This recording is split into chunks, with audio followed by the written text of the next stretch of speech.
कितनी बार कह चुका हूं कि हमारे रास्ते में मत आया करो। आज आपका टाइम खत्म हुआ। दादाजी!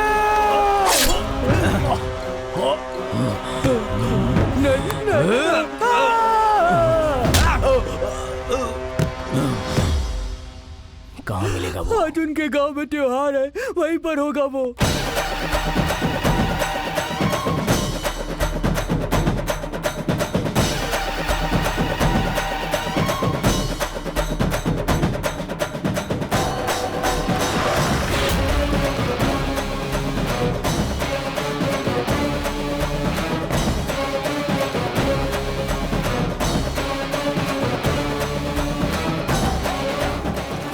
शक्तिपीठ में बैठकर सर पे हल्दी का पानी डालकर मन में जो भी मन्नत मांगेंगे तो देवी उसे पूरा कर देती है।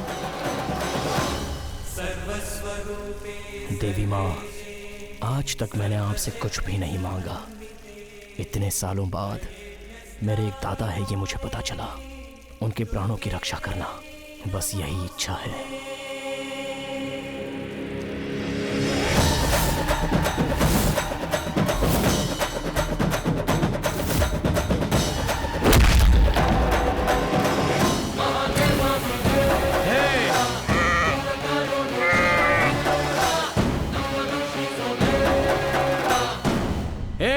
कुश्ती में जीत गया तो सारी दुनिया जीत जाएगा, इस बात के भ्रम में मत जी। किसी आदमी से पंगा लेने से पहले वो आदमी कौन है, कहाँ का है, उसका खानदान क्या है, ये जानना जरूरी होता है। पूरे गांव वाले हमें शेर खानदान कहकर बुलाते हैं। सालों से हम लोग यहाँ पर राज करते आ रहे हैं। पूरे गांव में हमारे सामने कोई खड़ा नहीं हो सकता। इतना ही नहीं, पूरे राज्य में तू जाकर किसी से भी पूछेगा ना तो हम लोग कौन है तुझे मालूम चल जाएगा।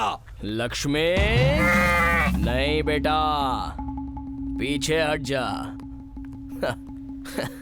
तेरे खानदान के बारे में पूछो तो तुझे बताना पड़ता है, लेकिन मुझे देखते ही लोग समझ जाते हैं। चीते के पास तेजी होती है, शेर के पास गंभीरता होती है, सिंह के पास गर्जना होती है, लेकिन इस सूर्या के पास तीनों चीजें हैं। मेरे गांव में मुझे सोल्जर कहते हैं। अगर तू सोल्जर है तो बॉर्डर पे जाकर के बंदूक चलाना। अरे बेवकूफ, रोज माँ के बारे में सोचने वाला बेटा भी सोल्जर है, बेटे को देखने वाला पिता भी सोल्जर है, दादा दादी के बारे में सोचने वाला भी सोल्जर है। इतना ही क्यों, हर दिन हर पल अन्याय के विरुद्ध लड़ने वाला हर इंसान भी तो सोल्जर ही है। मैं सोच ही रहा था कि बॉर्डर पर जाने वाले इंसान को भगवान ने यहाँ पर काई को छोड़ दिया। डिसाइड हो गया है, मुझे तो बस युद्ध करना है, चाहे वहां हो या फिर यहाँ पर। अब तू तैयार हो जा बेटा। तू ही पाकिस्तान, मैं हूँ हिंदुस्तान।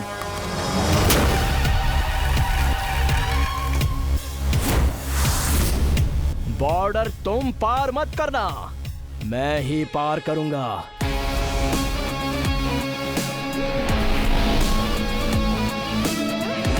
जाओ, आजा।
लाइफ में सबको बर्थ डेट तो याद रहती है, लेकिन किसी को डेथ डेट पता नहीं होती। लेकिन तेरी डेथ डेट मैं बताता हूँ।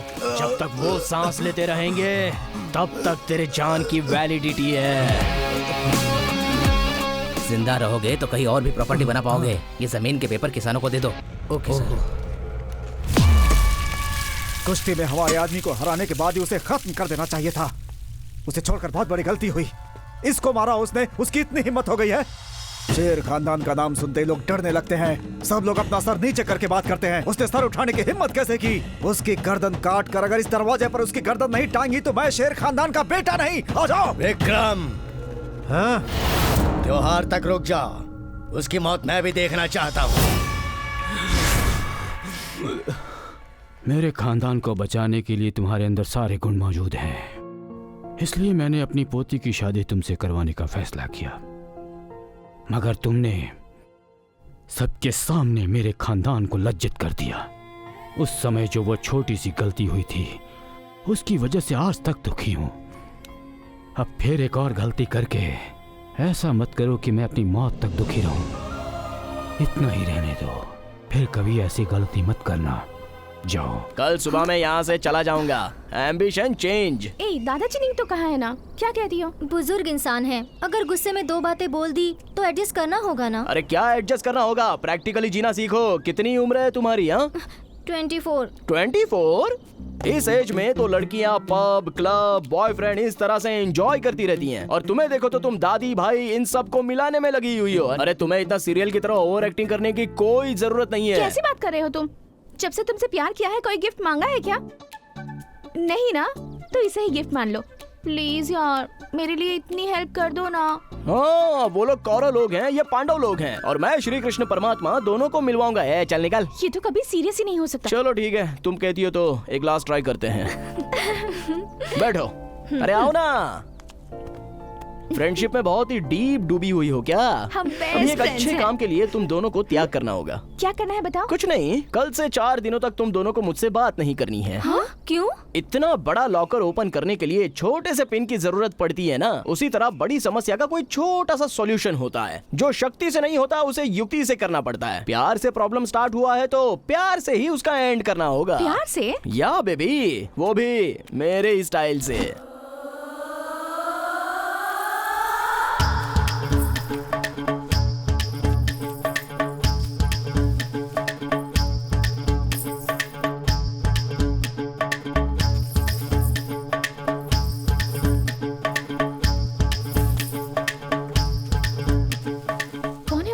ये शेर खानदान की लड़की है। ये लो।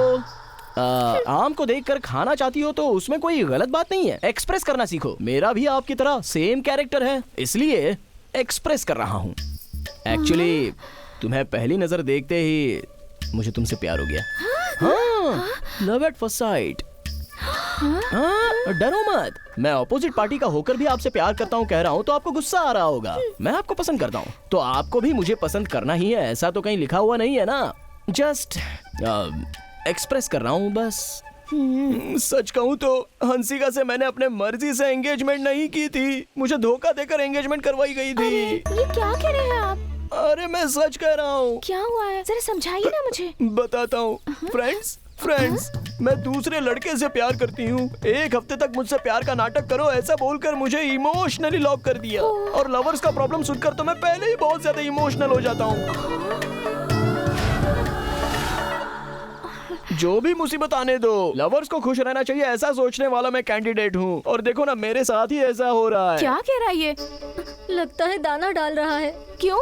अगर इसने इस लड़की से शादी कर ली ना तो दोनों फैमिलीज एक हो जाएंगे, ऐसा सोच रहा है। ओहो, इसे ही त्याग कह रहा था क्या ये? Bye bye bye.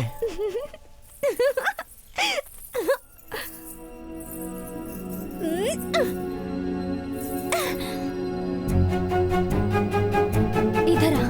क्या है? वहाँ देख। हंसिका, जिस स्पीड से वो जा रहा है लगता है आज तो उसे पटा ही लेगा। नहीं, गांव की लड़कियां बहुत स्ट्रांग होती हैं, इतनी आसानी से नहीं पटती। नहीं, तू उसके बारे में नहीं जानती। वो बहुत स्मार्ट है, डायलॉग से ही उसे पटा लेगा।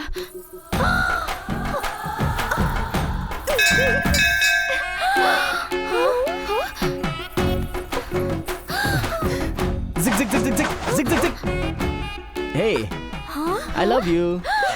प्रपोज कर रहा है। शॉक मत होना, मैंने आपको आई लव यू बोला तो आपको भी मान लेना चाहिए, जरूरी नहीं है ना। जस्ट एक्सप्रेस कर रहे हो ना? ये सारी बातें दिल पे मत लगाइए। हाँ, इट्स ओके। जमीन